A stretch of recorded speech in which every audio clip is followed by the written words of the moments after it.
Hello everyone and welcome back.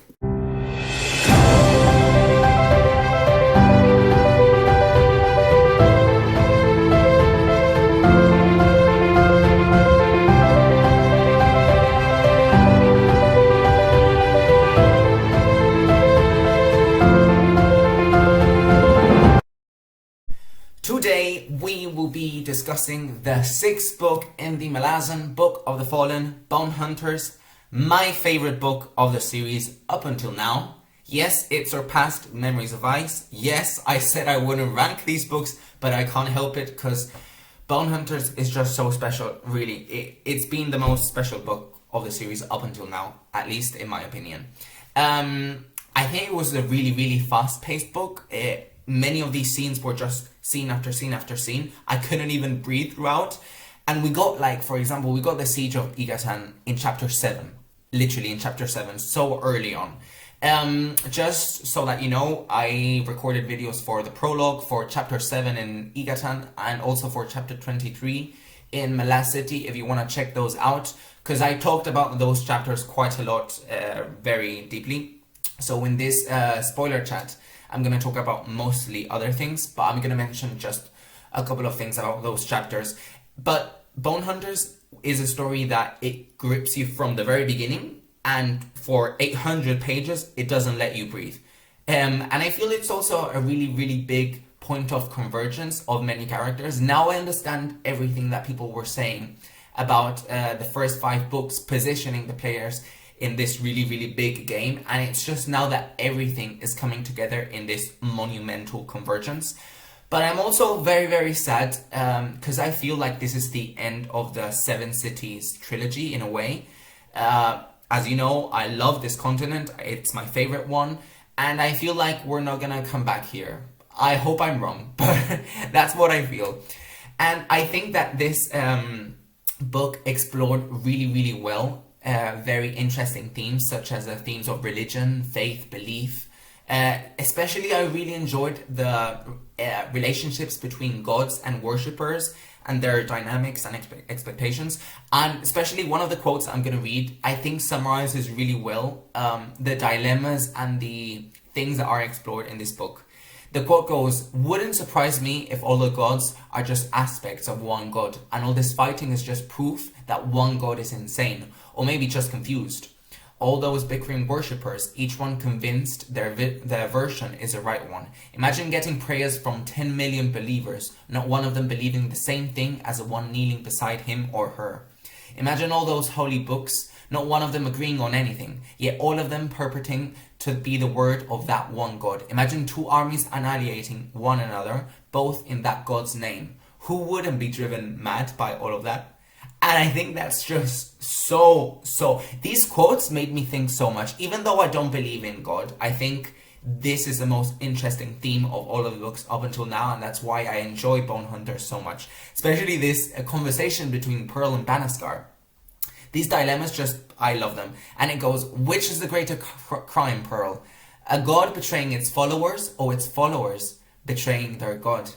And it made me think so much. And we see faith and fanatism so much, for example, in Leo Man's perspective with the warriors of the apocalypse at the beginning in Igatan. And we saw the betrayal also of the priests of Drek that started siding with the crippled god.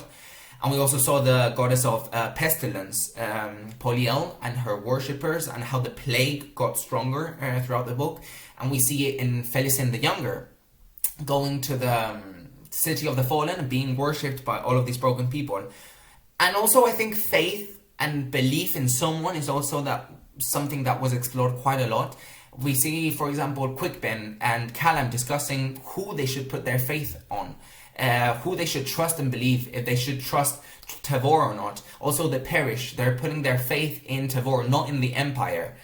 And I think this is so cool. I really enjoyed it. And surprisingly, I think like another theme of the book that was very prominent was the theme of spiders and webs.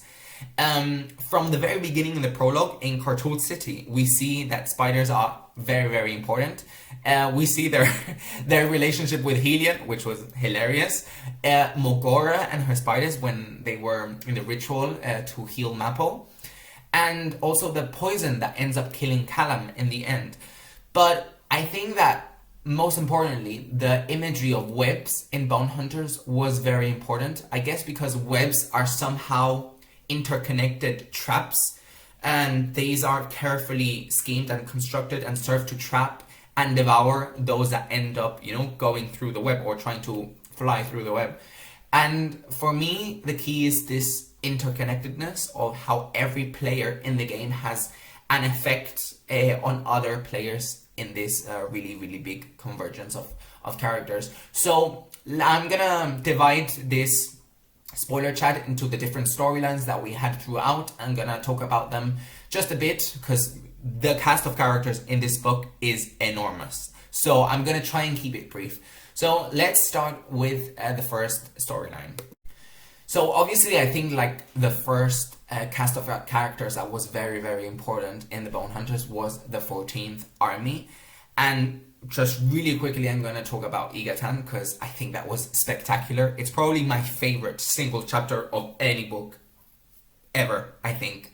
I think the building of tension at the beginning of that chapter was amazing. The suffocation of the heat, the claustrophobia of being, inside those tunnels. The dreams with the honey, I also really enjoyed. The humor throughout, but also the tragic deaths and the friendships that get, that are born from that chapter are amazing. I really enjoyed it.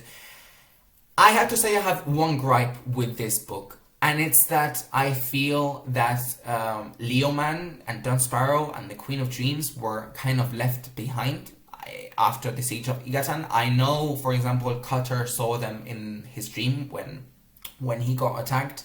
Yes, but I feel like I wanted to see more of them because, I don't know, I guess we're going to see them more for sure in future books. But I just think that Leoman had such a big impact at the beginning of the story that I wanted to know more of where he went or what the deal with him and the Queen of Dreams was going to be. So yeah, I hope we see more of them. And I'm just going to talk about some of the characters that I really enjoyed. At the beginning, I hated Captain Faladin Sword.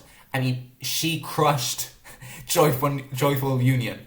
She crushed it. And I loved that Scorpion in House of Chains. I loved that scene in House of Chains. And she just killed it. I hated her at the beginning.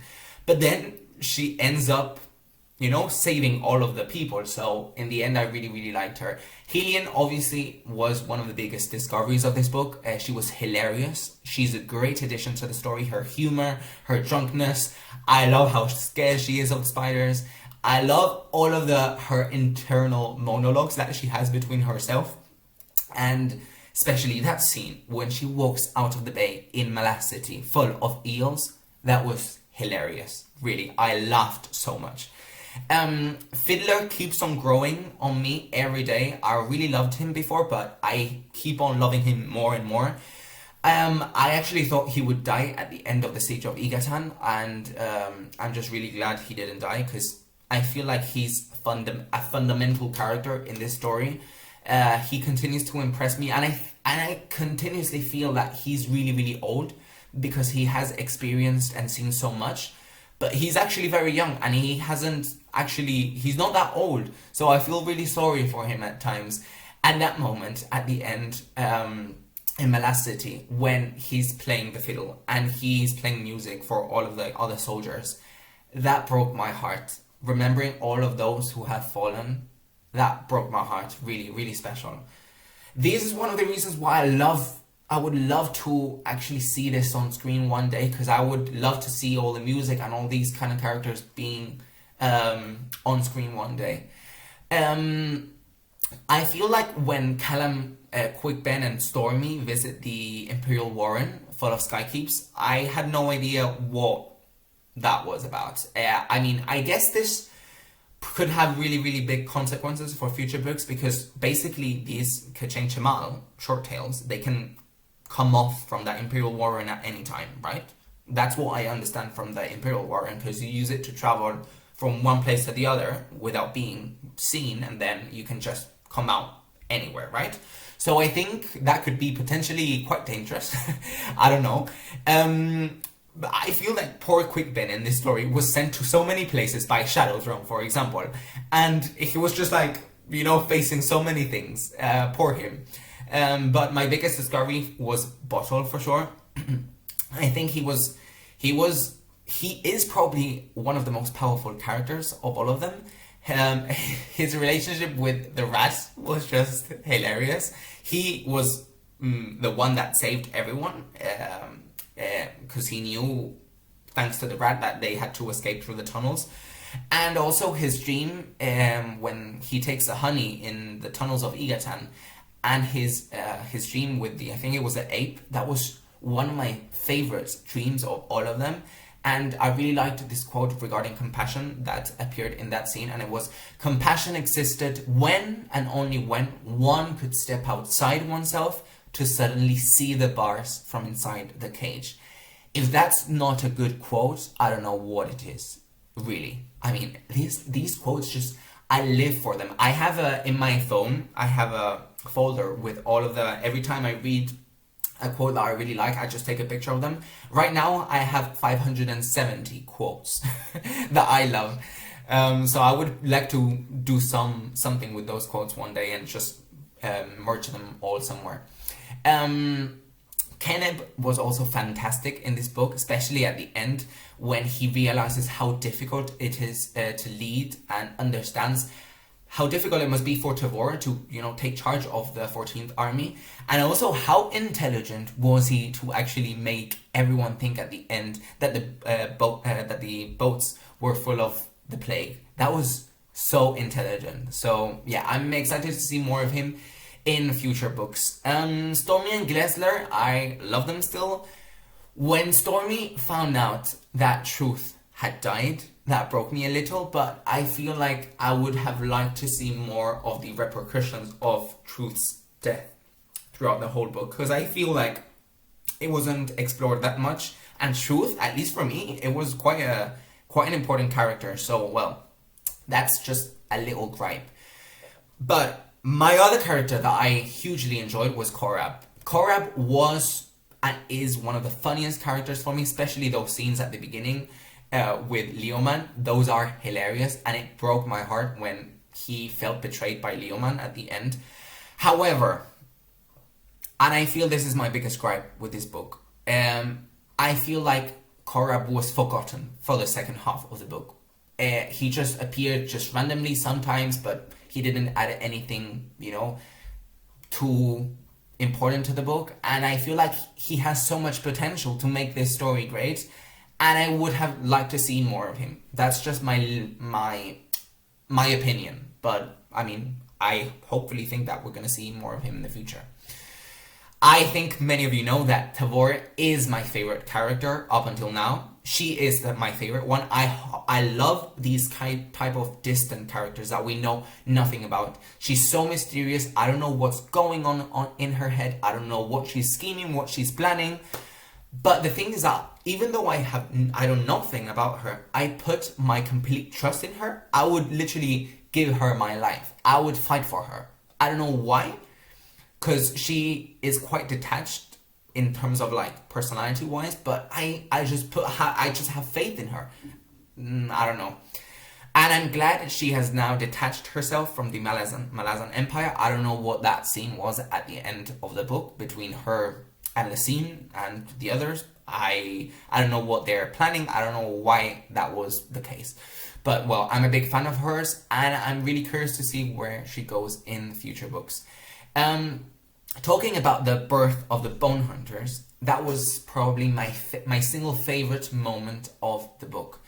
That scene when the Bonehunters were coming back and reuniting with the 14th Army, taking responsibility for each child. I mean, that's that quote that says, "Bonehunters in truth, then welcome back, soldiers."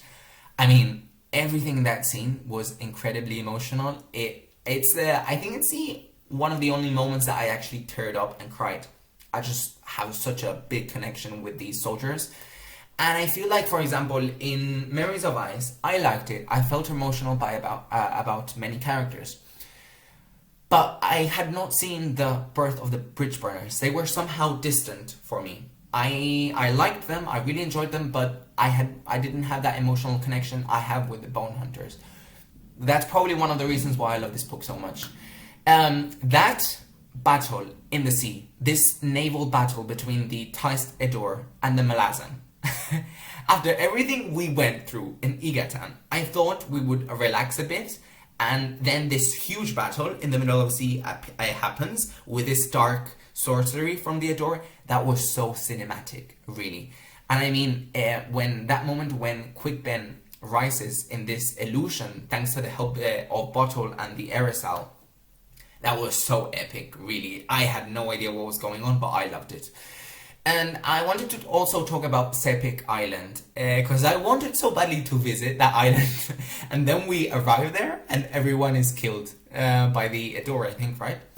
And also, I really felt really sorry about Aurora Anne's perspective, and you know, when he remembers everything that he went through in Sepik Island and all these descriptions of how gruesome and devastating how everyone got killed, that was very, very, very horrible. And I just beg you one thing. I am so curious to see how or what Blue Rose is. I want to visit that place for sure. So, well, and then the parish appear, and my god, those descriptions of the boats. This is one of the reasons why I love Erikson's writing, because normally in other books I wouldn't even pay attention to the descriptions of these boats. But here, I'm fascinated by these descriptions and the detail in the words.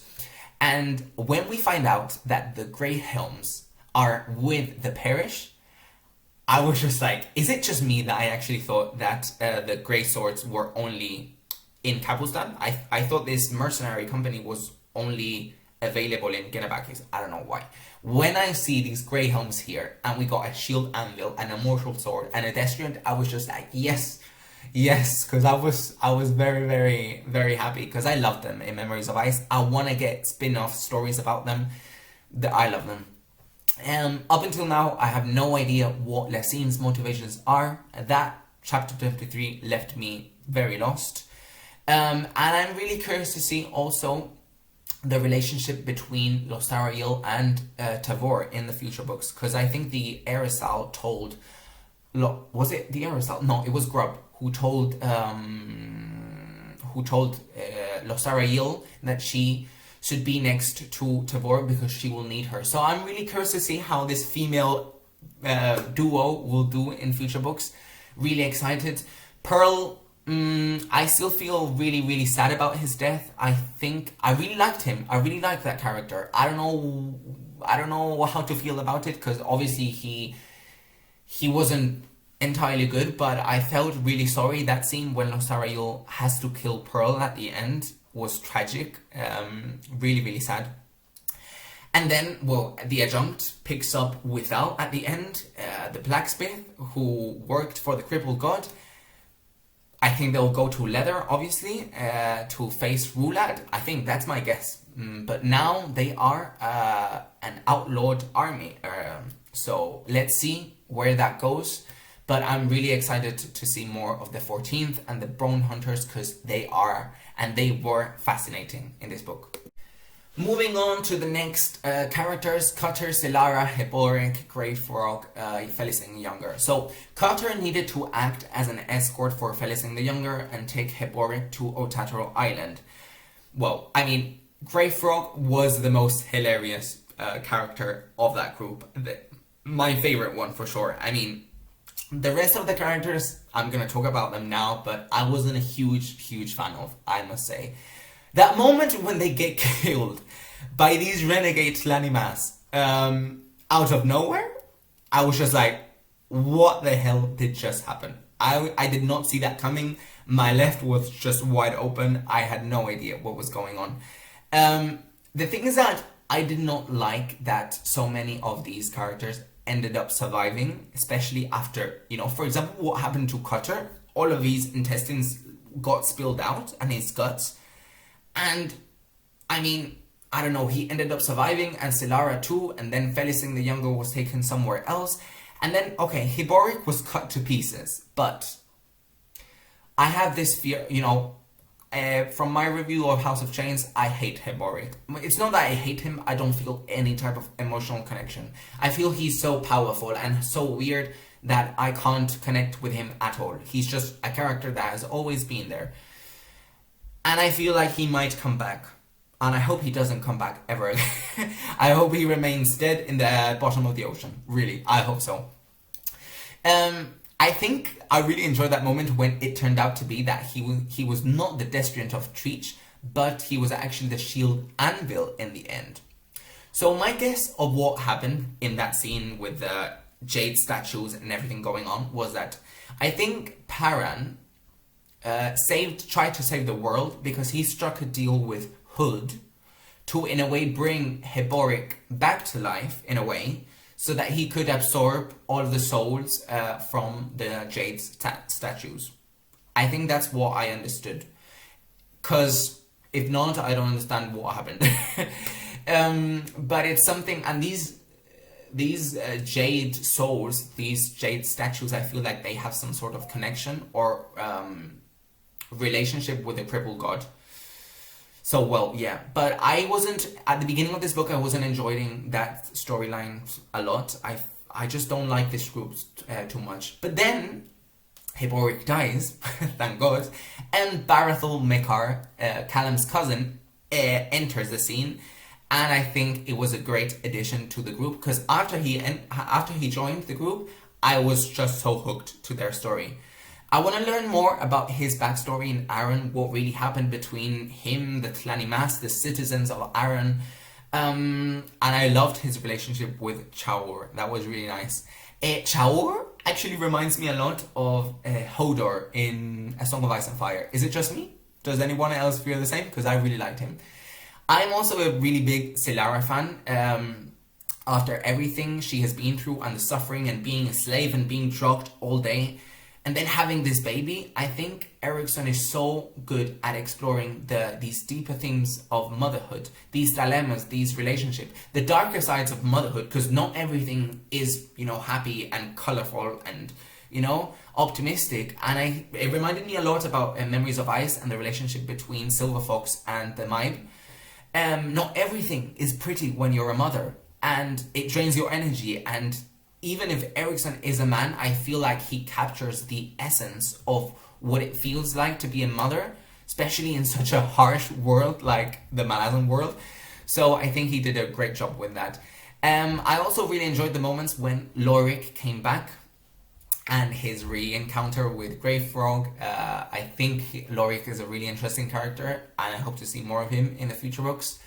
And then that moment when Phyllis the Younger gets captured by the Tlanimas and taken to the City of the Fallen, I feel like, okay, with that moment when I read that she would have to be another Shaikh, I was just like, oh my god, are you literally telling me that we're gonna have another Shaikh? Like, I feel like it's not something that is needed. I feel like that story is closed.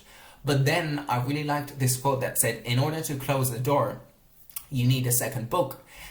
And in the end, I feel like it comes quite full circle that the first Felicin brought the apocalypse and the uprising, and then this Felicin, I feel, will close that story once again, and she will embrace and take care of all of those broken people in the City of the Fallen. So I feel, in the end, right now, I feel like it was actually a really, really good plot device.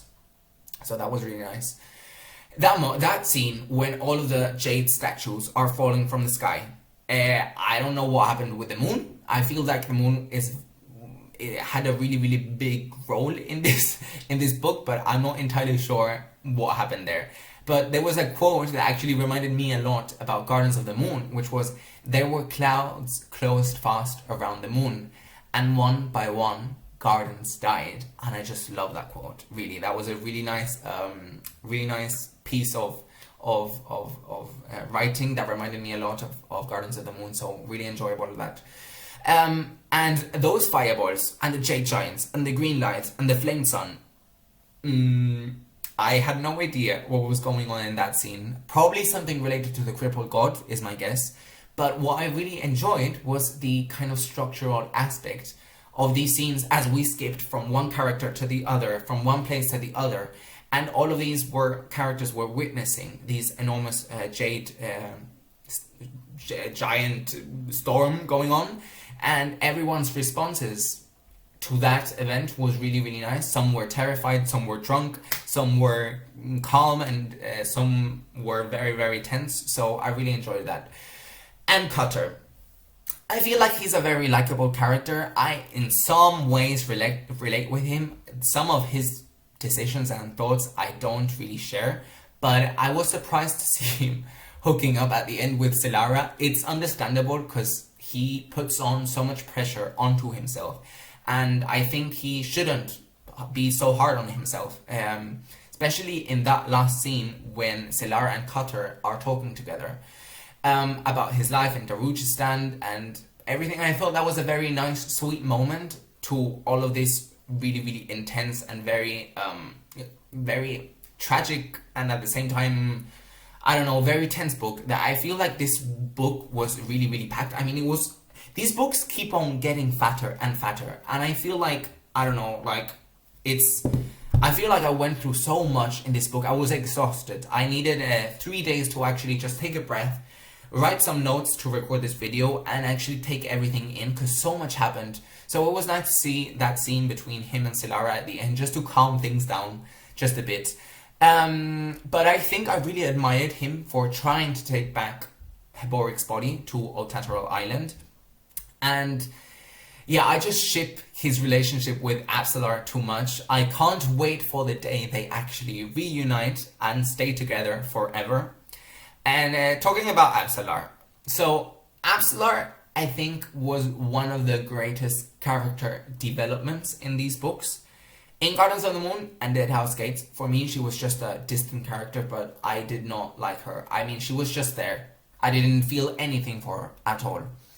But now I think like I have a much more emotional connection with her, especially that scene between her and Squint, the guy who had to kill Coltane with the arrow. That's one of the reasons why I think Erickson is a master at writing and storytelling, because it was so beautifully written. That moment when they both knew each other's identity, but they didn't say anything. That was so subtle, so well written, beautiful. And also that moment when Cotillion tells her that he has lost contact with Cutter, and that means that he's probably dead. And then he hugs her and she starts crying. Oh, I love them. I love them. I love them. I also liked the story at the beginning with Curdle and Telerast. I mean, I think they're funny, but I'm just waiting to see what happens with them, because we know they're dragons, so I feel like they have bigger implications that we think. So let's see. But Cotillion. Okay, Cotillion is slowly rising to become one of my really, really favorite characters. I think he's probably one of the most complex characters of all of them. And I feel like in this book he was more human than ever, especially in contrast to Shadowthrone, because as these books, you know, move along, I feel like Shadowthrone is becoming less human, less tangible in a way, and Cotillion is getting closer to my heart and becoming more human. And that final scene when he's just with his hands in his head, it broke me. I can't believe this was the same person that possessed Absalar at the beginning of Gardens of the Moon. And I feel like the compassion is just so vivid in him. So I'm just really, really excited to see more of him in the future. And then the group of Cutter, Solara, and the rest of the company join Mappo, Iscaralpost, Mogora, and Spite. And okay, that moment when I realized that Spite was the one that survived the Nameless Ones, and then she left them. And she's now helping Mappo. What is her purpose? I thought she wanted to kill Icarium. I don't know who she wanted to kill with the Torbaral thing. I don't know. I think her intentions are not very good. But that moment when she turned into a dragon was spectacular. I love dragons. I love them. One of the reasons why I love A Song of Ice and Fire is that I love dragons. The thing is that, okay, so she survived the Dejim Nebral thing. But my biggest disappointment of this story was the Dejim Nebral thing. I thought this was going to be one of the most dangerous creatures on Earth. It looked so powerful and invincible. And in the end, it turned out to be quite useless. It was killed by these Daragoth, I think, no? I just think it just served as a plot device to separate Mappo and Ikariam. Does anyone else feel the same way? Because I don't see the bigger purpose of that Dejim Nibral in this story. Maybe I'm being a bit evil here, but I am glad Mappo and Ikariam got split up in this book, because after seeing them in Dead House Gates together and a bit in House of Chains also together, I just wanted to see how they would act when they were both separated and their dynamics when traveling kind of alone. And yeah, I was sad that Ikariam forgot about Mappo instantly. After all those years of friendship and all these, experiences, he just didn't remember. And especially Mappo, he was so broken in the rest of the second half of the book, so that was very sad. But I think Ikariam is much more intelligent than he seems. Because, for example, he ended up figuring out how horrible Taralak Veed was in the end and how he was manipulating him. And then let me just say that also that moment when Ikariam travels with the Adore to the Throne of Shadow, and then he figures out that it was Shadow Throne who was causing the illusion of the shattered throne. And he realized, and then he looked back, and then Shadow Throne saw him looking back. That was like, okay, so Ikariam is actually much more intelligent than he seems. So, well, I'm really curious to see when they bring him to Rulad, what's going to happen with that, because I'm really, really curious. Iskarol Pust and Mogora were also fantastic in this book. My love for these two characters has grown up, like, skyrocketing in these books, really. In Dead House Gates, I hated them. In House of Chains, I loved them a bit more. And here, their scenes were hilarious. I was laughing out a lot. I was laughing so much. They provided some great moments of comedic relief in the midst of all of these tragedies, and also really great banter. And the mule scenes, those mule scenes were just straight iconic. Really, I will remember those quotes forever. And that moment when, for example, Escarol Pust drops the fish in the sea of Raraku, and then Mogora comes later with her sharks, and she just like pours them into the sea just to kill the fish. That was so funny, really. That was really funny. And another of the characters that is going straight to Letheras to meet Rulad is Karsa. Karsa and Samardev. I don't have to say how much I love Karsa. I loved him from the very beginning, House of Chains, from that first book. And let me just say that Malazan has the best duos in fantasy, really. That duo between Karsa and Samardev are the perfect example of that. I mean, the essence of Karsa, I feel, is still the same, but in a way he has been humbled, and he understands how dangerous things are, and he has explored how vast the world is and how much he has to learn about himself and about the rest of the world. And especially Samardev and him, they challenge each other so much, and they prove each other wrong all the time, and it was just a delight, really. Especially that scene when Samardev reflects on the power and ethics of inventions. Loved it. I really love this woman. I hope they stick together for the rest of the series, because I really love them. And that scene, for example, when Karsa had so many good moments in this book. That scene when he fights a short tail with his own hands.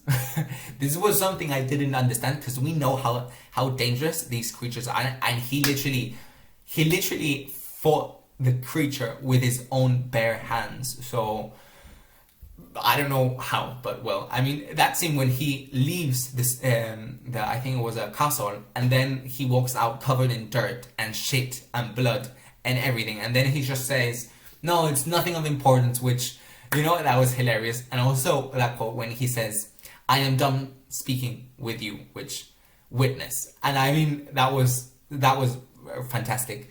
And also that moment also when he kills the Bedouin, that was also fantastic. But another huge moment for me in this was when Karsa and Samardev meet the Anibar. I had seen a picture of the Anibar from a Subterranean press book, I think. And I was so intrigued to read more of them when I saw that picture. And this is why I think Erickson, I mean, you can tell Erickson is an anthropologist because he writes cultures so well, so vividly.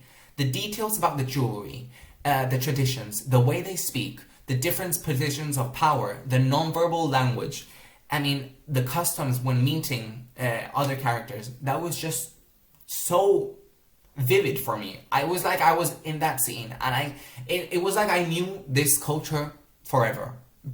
It was something really, really fascinating. And when I figured out that Iskar Jairak was actually Whiskey Jack, I had to put the book down and just stare at the wall for like 1 hour. Because, you know, I had to say that name 1,000 times in my head. And then I finally got there. In the end, I couldn't believe it. I want to know more about that backstory. Why? I mean, what happened there? And I think especially those concepts of the frozen, unfound, and the flowing time were really, really cool.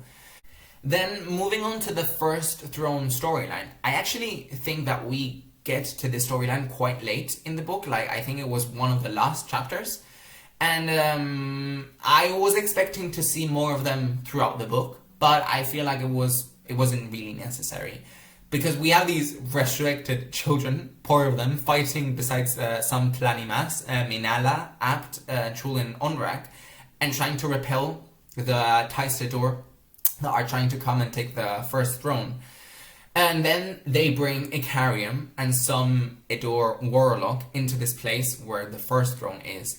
And let me tell you that the moment when Onrak is talking with the two children, and we know nothing, literally barely nothing about these children, and then an arrow comes and kills one of those children, and it's not even a normal child, it's a resurrected dead child. I was tearing up so much, I can't even explain it with words. That arrow went straight into my heart. And I feel like Malazan places so much importance in how children die, how important children are. It's one of the most fundamental quotes in this really big epigraph in Bonehunters in chapter 14. And the quote in the epigraph reads, "To strive for change, for true goodness in this mortal world, one must acknowledge and accept within one's own soul that this mortal reality has purpose in itself, that its greatest value is not for us, but for our children and their children." And I think this is why Erickson emphasizes so much and just places so much importance in children's suffering, because I think it's really, really tragic. You know, all these wars, everything going on, all these tragedies, how they affect children and the children after the children. You know, that moment when Alrada Ann sees Trull and tells him how sorry he is, I loved it. I really loved it. I'm really sad Alrada Ann died in the end. I was really sad because I wanted him to go back to Blue Rose, reunite himself with all his family. That was really, really sad. And I mean, Trull was pushing Icarium back for so long. I didn't expect him to be so good with a spear. Like, he's a really, really good fighter, because I don't think anyone else in the series, or not many characters, can actually face Icarium. You know, when Quick Ben suddenly appears, I had actually figured out that he would appear, because from Fiddler's card reading, when he says that Quick Ben will face Icarium or something like that, or he will unite, I was like, okay, so if Icarium is going to the First Throne, I feel like Shadow Throne will send Quick Ben to that First Throne. So for once, I figured something out. I felt really intelligent after that scene, after getting almost every prediction wrong. And like, especially those descriptions of Quick Ben and his skin getting peeled off facing Icarium, that was so painful. I actually thought we would lose both Quick Ben and Callum in the same book, and I was just like, please no. And then the Erisal appears, which, by the way, that I did not expect at all. And she sleeps Icarium, and then, well, the safe will be, the First Throne will be safe for now. But Trull and Onrak will not protect the First Throne anymore, I think, right? That's what they said at the end. So let's see what happens with the First Throne in the future books. And then the last storyline that I really, really wanted to touch upon was the story of Gano's Paran. When he came back, I was so happy, because I feel like he has now fully embraced his role as a master of the deck, and he seems so much more mature, so much more badass, and it's really, really excited to. I was really, really excited to see more of him, because in a way, in Memories of Ice and in Gardens of the Moon, he was just like a bit, I don't know, a bit dull, just a noble-born, nothing too interesting about him. He didn't want to take the role as master of the deck, and he was just a bit annoying. Now, I'm a huge fan of him. And that moment when he reunites with Absalar at the beginning of the book, so good. I loved their conversation, and I was so excited to see the Trigal Guild appear again. That whole Trigal Guild storyline, I loved it. I had no idea where they actually went. Did they go to some type of death realm, or there was a bridge? I guess it's some type of world of death or whatever, I'm not sure. And then they try to free the Daragoth. Up until now, I still have a bit of confusion between the Hounds of Shadow and the Daragoth. I'm still a bit confused about what the differences between each. I mean, I think the Hounds of Shadow belong to Shadow Throne in a way, and the Daragoth were like really prehistoric creatures from the first humans, right? Something like that. I don't know. I'm a bit confused. But that moment when Hedge appears with all the dead in the Raraku Sea and meet with Paran, that was fantastic. I loved it. I also saw one of the Subterranean Press illustrations for that scene, and I loved it. Really, really loved it. In terms of death, I feel much more sorry when I see characters like Hedge coming back dead, you know? I feel much more sorry for them, because in a way they can't even rest in peace. For example, if a character dies, at least, you know, that's the end of the character. His suffering ends, and, you know, I feel like much more sorry if that character actually comes back and we get to see him. And then especially Hedge, I don't know what happened to him at the end of that chapter, but I think he was left in that realm of death forever. So yeah. And I mean, also another character was Ganath, the Jagut sorceress. I really enjoyed her. Now I understand the cover of the book with the Trigal Guild, and I think it was they're falling, and then Ganath opens the Warren of Umtos Velak into like the snow and the ice, I feel, right?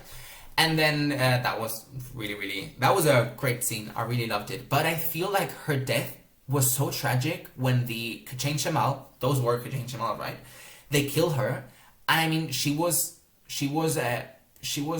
trying to kill herself just before suffering that terrible death by the Kachain Shamal. I felt really sorry.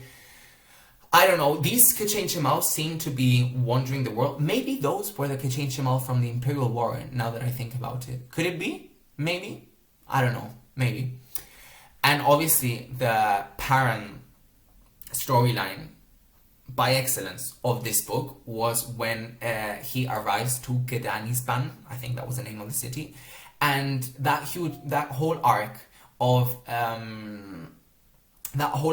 him arriving, then acting like Captain Kindly, after we know how Captain Kindly is, and then him going into the city, and all that happened with Poliel, and Quickben's sister suddenly appearing, and Shadow Throne using Quickben to try and kill him, I think, and then the Hounds of Shadow appearing, then the Daragoth, and then also when I realized that this horse face guy was the guy that got bit by, I think it was Callum's horse in Dead House Gates, I was like, how can Erickson plan so much ahead of these books? Just connect all of these characters from 4 books in the past?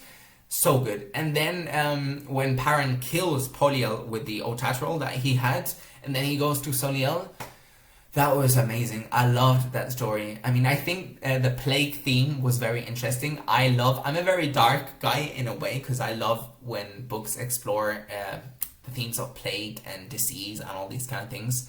So I loved it. I really loved it. And I think Malazan is the only series that actually can kill one of the most pivotal characters of the series, like Dujek One Arm, and he actually dies off screen. And I was so like, what the hell? Did he just die? And then I was very happy because Paran now is the high fist of this army. And I was just screaming because he's right now in a really big position of power. So I'm really excited to see where that goes. And I think it was really, really great that he decided not to march into the City of the Fallen against Felicing Younger, even though he knew the risks that this new cult could, have on the rest of the continent. And he took the remaining warriors of the apocalypse, embraced them, and marched back to Aren. And I think there was a very nice thought parallel, because the Adjunct Tavor was marching off Aren to end the apocalypse and the rebellion, and then Paran now is deciding to not kill all those in the City of the Fallen and actually march back to Aren. So it's a nice kind of parallel between both siblings. I'm really excited to see more of Paran in the future. And the last line that I wanted to mention of this book, and that I really, really loved, I think this is one of my favorite endings of any book, was when we go back to Kartul City, the city where it all started, and we get this perspective of all these huge spiders. And the quote, "The webs were set, and the traps in their elaborate elegance were never empty long."